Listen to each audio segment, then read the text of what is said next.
Hello Bailick Grammar students, and welcome to your first Bailick Grammar video.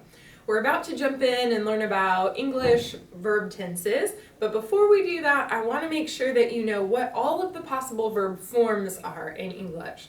So if we take any given English verb, how many different possible forms can that verb take?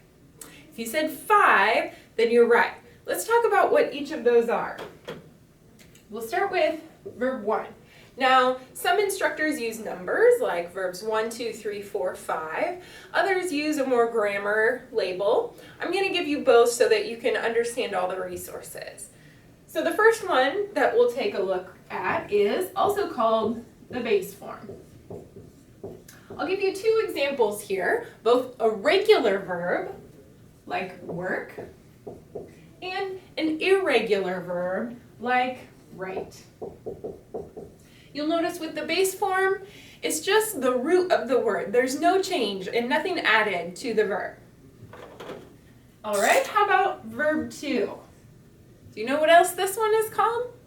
It's the past. This is the one we use for the past tense.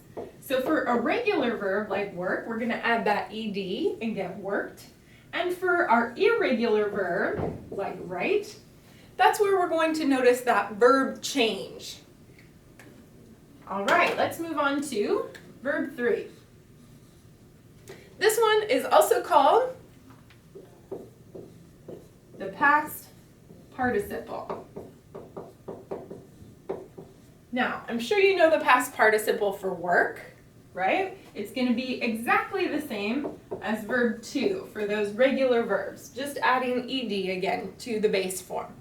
For our irregular verbs, that's where we see the change again. So write becomes written.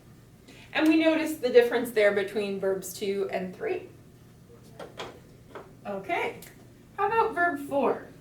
Now, people don't talk about this verb and verb 5 as much because they're pretty easy to form in English.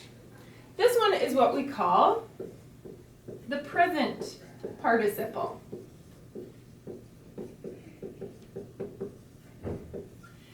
And we're just going to add on ing to form this, so we can think of this as the ing form of the verb as well.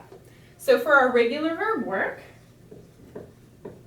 it becomes working. And for write, we just drop off that e to get writing. Okay, that's 4 out of 5. Are you ready for the last one?